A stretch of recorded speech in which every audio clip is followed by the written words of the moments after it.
룻기서 1장 20절 21절 말씀. 나오미가 그들에게 이르되 나를 나오미라 부르지 말고 나를 마라라 부르라. 나오미는 무슨 뜻이냐면 기쁨이라는 뜻이에요. 기쁨. 쓰디쓴 고통을 마라라고 그러는데 나오미가 지금 마라로 바뀐 거죠. 이는 전능자가 나를 심히 괴롭게 하셨음이니라. 내가 풍족하게 나갔더니 여호와께서 내게 비어 돌아오게 하셨느니라. 여호와께서 나를 징벌하셨고 전능자가 나를 괴롭게 하셨거늘 너희가 어찌 나를 나오미라 부르느냐 하니라. 아멘. 자, 어느 세대를 막론하고 영적으로 혼탁해지고 윤리적으로 방종과 죄악이 고삐 뿔린 채 활보하면 이에 대한 저항으로 문학과 예술에서 아름답고 순수한 것, 고상하고 거룩한 것을 찾으려는 시도가 일어납니다. 또 이와는 정반대로 하나님 나라 살림 가치가 주 무대를 이루면 반하나님 나라적 사상과 이데올로기가 마귀적으로 총체적으로 발생합니다. 지금 기독교 신앙의 터와 기둥을 허무는 반하나님 나라적 친적그리스도적 가치와 이데올로기와 사상들이 이 스피커들을 통하여서 이 대한민국의 모든 영역에서 일어나고 있어요. 해 아래 삶은 절망과 희망의 변주곡으로 전능하신 주 하나님 손 아래 놓여 있습니다. 이 하나님의 손은 그의 완전하심을 이 땅의 현실에 드러냅니다. 오늘날 인생과 역사의 이 역기능적인 탈선과 뒤틀림과 왜곡이 선하시고 의로우신 하나님의 구원과 현실 개입과 심판을 방해하는 듯 보이지만 뜻이 하늘에서 이루어진 것처럼 땅에서 반드시 하나님의 영원하신 목적과 계획과 뜻이 이루어져요. 제가 주기도문이 참으로 중요하다고 그랬죠. 예수 그리스도가 그의 제자들에게 주기도를 가르쳤다라는 것은 단순함을 넘어서요. 하늘의 일들이 구현되는 원리와 작동 방식을 땅의 현실에 살아가는 하나님의 사람들에게 가르친 거예요. 물론 방언으로 하나님의 뜻을 따라 아버지의 뜻이 이 땅에 이루어지도록 기도하는 사람이 있어요. 그러나 혼에서 나는 방언은 그렇지 않아요. 다르게 말하면 아버지의 뜻이 이 땅에 이루어지는 것 외에 다른 기도로 하나님 아버지를 기쁘시게 할 수 없다라는 거예요. 그렇게 헛되게 기도의 시간들을 낭비하거나 기도 열심을 내지 말아라는 거예요. 우리가 기도에 대한 사모함과 그리고 충성됨이 아버지의 뜻이 이 땅에 이루어지는 하나님의 목적에 부합하지 않는 거라면 하나님 아버지는 그 기도를 듣지 않으세요. 기도를 통하여서 하나님의 살아계심을 경험하려고 그런다면 그 기도가 하나님의 원리와 목적을 쫓아 바르게 나타나야 하는데 그 본으로서 예수 그리스도가 주기도를 가르친 거예요. 그러니까 내가 기도를 할 줄 모른다 그러면 주기도를 쫓아서 아버지께 기도를 해요. 그게 수많은 엉터리 같은 기도의 그 분량보다 아버지께서 기쁘게 받으세요. 신앙의 경륜이 오래되었더라도 오늘날 믿음의 순수함과 온전함이 이루어나지는 않습니다. 지금은 노년 세대 성도들과 목사들의 부패와 부끄러움이 누룩처럼 번져가고 있어요. 그래서 원로 목사들 이들이 그 노년의 그 시험에서 이기지 못하고 그 부끄러움을 다 드러내고 있잖아요. 그러나 그것이 그들에게는 하나님의 사랑이에요.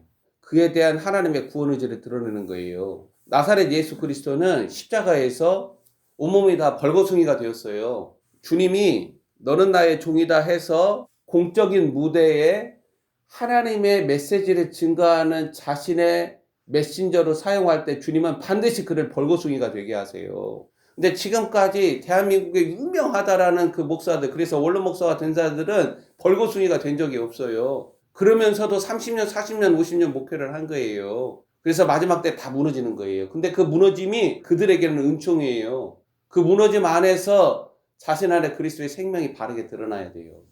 노년의 흰머리가 성경이 말하는 대로 영광이라기보다는 아무것도 배우지 못한 미련함과 어리석음을 드러내고 있습니다. 지금은 순수하게 믿는 진리에 관해서도 사람들은 의구심을 드러내고 두려워합니다. 하나님 아들의 믿음이 자라나는 풍성하게 충만하게 그 실체를 드러내는 게 어려운 기독교 신앙, 이게 지금 한국교회 현 주소라는 거예요.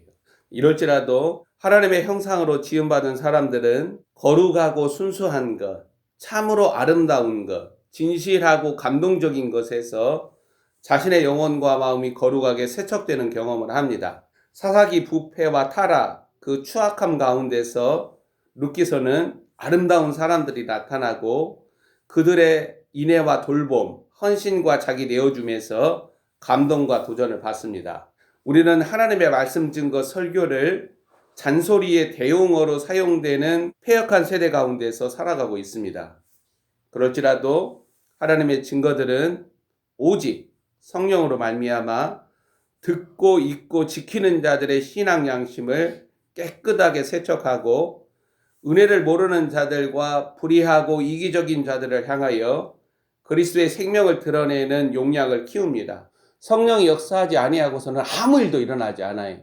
전도해가지고 새신자 데리고 와가지고 어떻게 해서든지 예수 믿게 하려고 그런다면은 그에게 여러 가지 종교적인 행위를 주문할 게 아니라 그를 위해서 하나님의 나라가 그 안에 임하게 해달라고 간구하는 게 중요해요.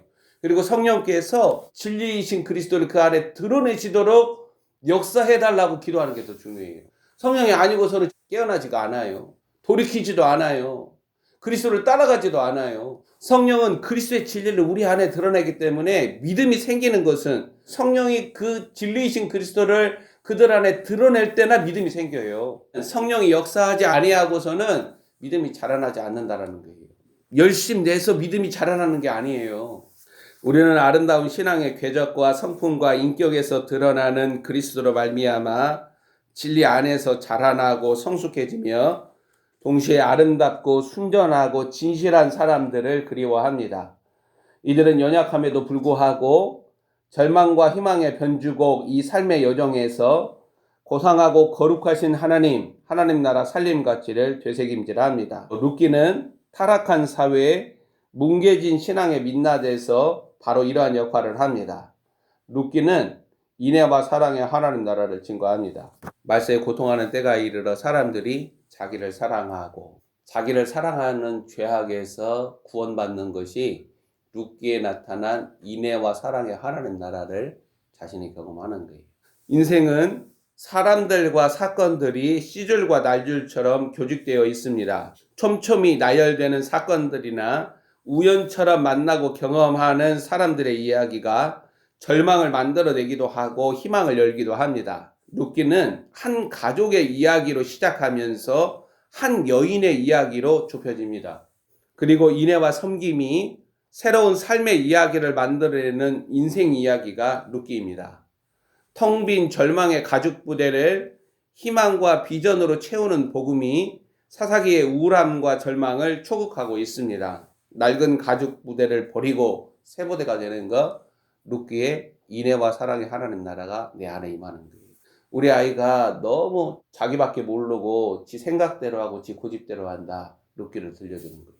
신앙의 힘은 세대들이 만나는 사사기적 상황의 암담함을 돌파합니다.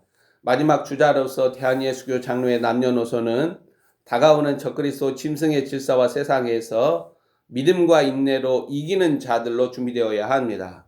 성령이 지지하는 바른 믿음은 절망과 희망의 변주고 끝자락에서 할렐루야 영광 속으로 귀결됩니다.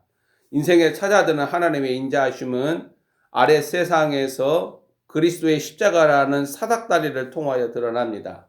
룻기는 바로 이러한 메시지를 담는 수필과 같습니다. 밝은 빛깔로 미화되지도 않고 진솔하게 거친 주름과도 같고 툭 튀어나온 힘줄과도 같은 인생을 적고 있다는 거예요. 한 가정의 가족사는 그 시대적 정황과 신앙의 현주소를 물고 비참하게 나타나는데 1절에서 5절까지 연쇄적인 죽음이 나타나고 암담함과 슬픔과 괴로움이 냉혹하게 미끄러지는 나선형으로 나타납니다.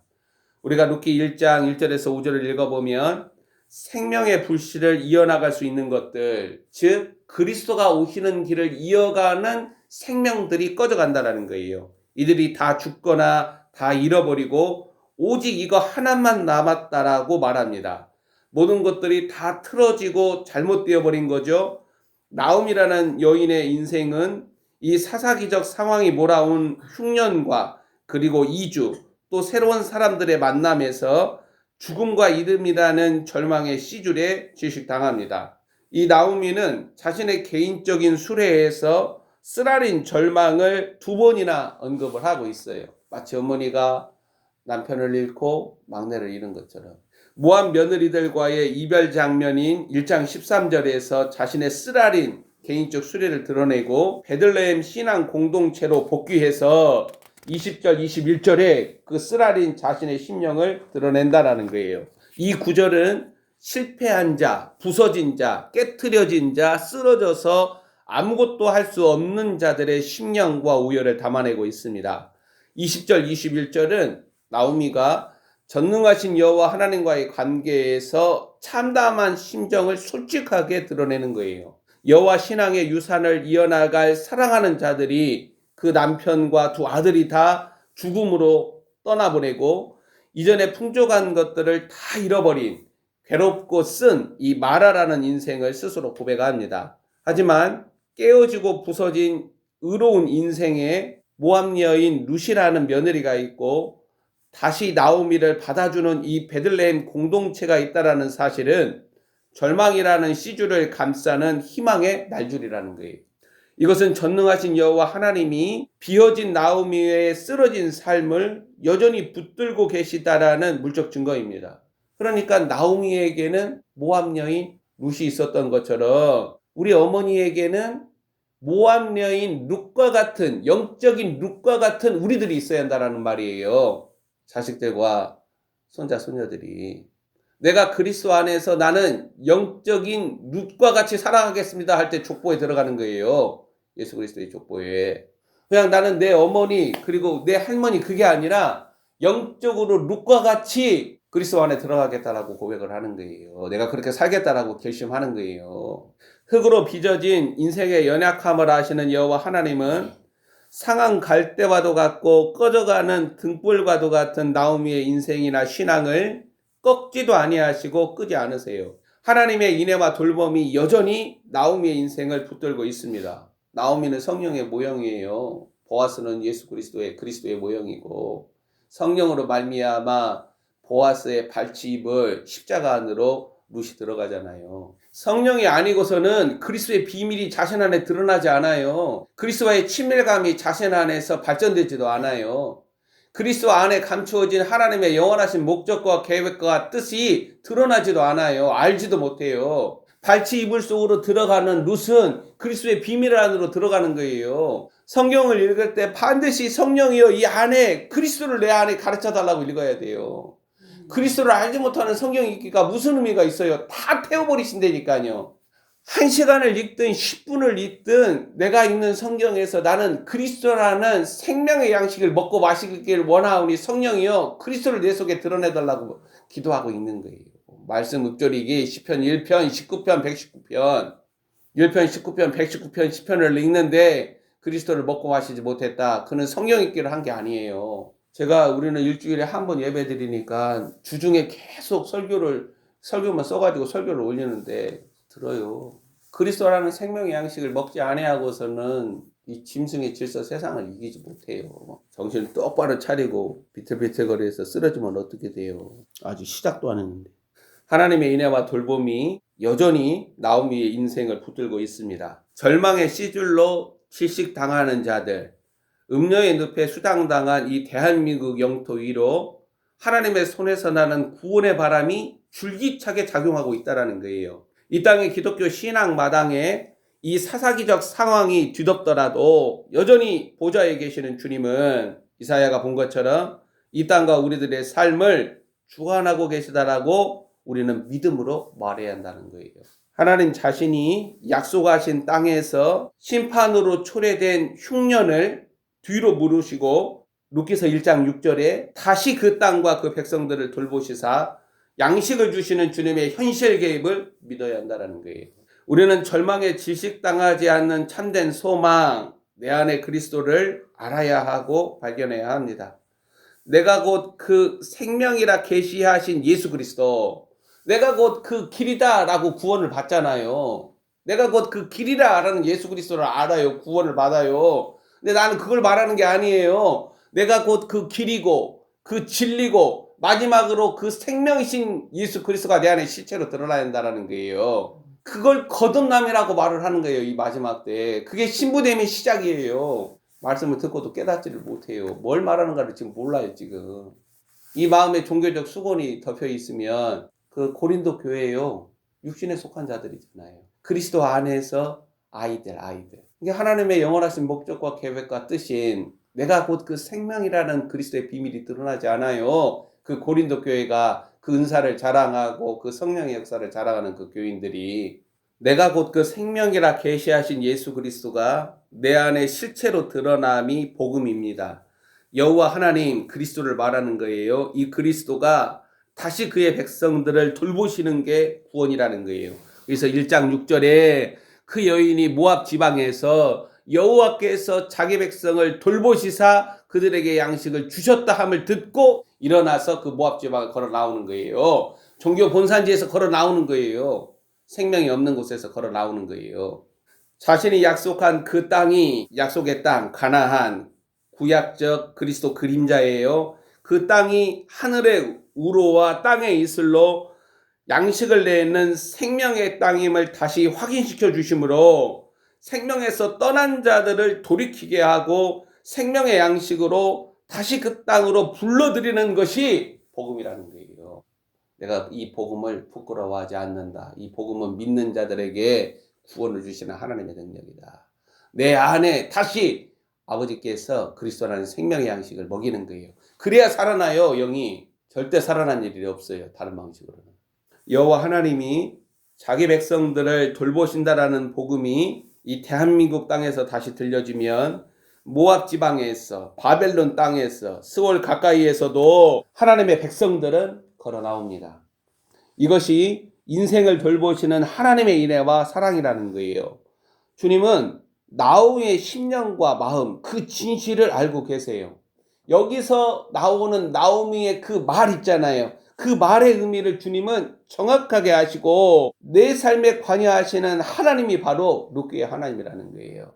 내가 울먹거리면서 중얼중얼 무슨 말 하는지 모르는 그 횡성수설하는 마음에서도 주님만은 내 심령을 정확하게 아신다라는 거예요. 그게 룻기의 하나님이라는 거예요. 나오미의 하나님. 나오미의 하나님이 나의 힘이 나의 하나님이 되어야 이 사단적 질서 아래 잠식당하는 대한민국 현실에서 내 심령이 부서지지 아니하고 여전히 인애와 섬김과 자기 희생과 헌신으로 하나님을 사랑하고 이웃을 사랑하는 거예요. 바른 신앙과 믿음은 절망의 씨줄과 희망의 날줄을 형성하시는 하나님의 인애와 돌봄을 알아가면서 주님 앞으로 나오는 것입니다. 내가 그리스도를 경험을 해야 아버지 앞에 나와요. 내가 그리스도를 경험하지 못하면 아버지 하나님을 알지 못해요. 노년에 원로 목사들이 무너지는 이유는 저들이 그리스도라는 하나님의 비밀을 알지 못해서 그래요. 그러는데도 설교 기계예요. 막 사람들이 막 모여요. 사람들이 막 은혜 받아요. 댓글로 막 여러 댓글 막 남겨요. 나의 상함과 고통과 슬픔을 기억하면서 다시 자신을 돌보시는 하나님을 향하여 믿음의 걸음을 내딛는 그 일이 가능하도록 나를 감화시키는 그리스도로 인하여서 믿음의 여정을 중단하지 않는 거예요. 인생에서 절망은 거칠고 무례하게 찾아옵니다. 절망은 대낮처럼 환한 봄날이 아예 없는 것으로 돌리는 어둠과 같습니다. 그러나 인생은 이러한 밤의 이야기와 낮의 이야기가 교직되어 있음을 사람으로 알게 합니다. 이 땅에 오신 하나님의 아들 예수 그리스도도 밤의 이야기를 경험하셨다는 거예요. 그래서 히브리서 보세요. 자신을 죽음에서 건지실 아버지께 눈물로 날마다 통곡하신 하나님이 통곡하신 하나님의 아들이 예수 그리스도예요. 아래 세상에서 절망과 희망의 변주곡을 적어가시는 아버지 하나님의 손에 나사렛 예수 그리스도는 붙들려서 살아가셨다는 거예요. 단조로만 끝나는 인생은 없습니다. 장조와 단조가 어우러진 삶의 가락은 간섭하신 하나님의 손에 의하여서 하나님의 뜻을 이룹니다. 나오미는 20절 21절 자신의 슬픔과 아픔을 토로하면서 하나님의 인애와 자비에 기댑니다. 그 모압 여인 며느리 둘에게 나오미가 1장 13절에서 너희가 어찌 그들이 자라기를 기다리겠으며 어찌 남편 없이 지내겠다고 결심하겠느냐. 읽어봐요. 시작. 내 딸들아 그렇지 아니하니라. 여호와의 손이 나를 치셨으므로 나는 너희로 말미암아 더욱 마음이 아프도다 하며 나오미가 여호와의 손이 나를 치셨다라고 고백합니다. 누가 생각나요? 여호와의 손이 자신의 허리를 친 사람이 누구예요? 야곱이에요. 야곱과과에서 어리석게 하나님과 씨름하는 야곱의 나오미도 똑같이 고백하는 거예요. 더 이상 자기 뜻대로, 자기 생각대로, 자기 의지대로 살아가지 않아요. 13절의 고백은 절망의 시절이나 희망의 날줄이 여호와의 손에 있다라는 말로 저는 들립니다. 과거나 현재나 앞으로 나오미의 신앙과 삶을 지탱하며 유지시키는 것이 바로 여호와의 손이라는 고백입니다. 내 자녀들의 인생 위에 야곱의 하나님의 그 손이, 여호와 하나님의 완전하심이나 풍성한 긍휼은 나오미의 모압 생활이나 베들레헴 생활에서 함께 하시는 하나님의 손에서 나타납니다. 이 여호와의 손은, 그리스도의 손은 나오미의 인생을 무로 돌리지 않는 다음 없는 사랑의 발로입니다. 그 여호와의 손에 의하여서 텅 비어진 공허한 나오미의 삶과 신앙이 다시 채워진다는 거예요. 나오미의 쓰라는 시간이 다시 그 이름의 의미대로 기쁨으로 덮어쓰게 된다는 거예요. 인생은 경험할수록 겸손해질 수밖에 없습니다. 자기 비움에서 그리스도의 생명을 채우시는 아버지 하나님의 손을 바라본다는 거예요. 기도합시다.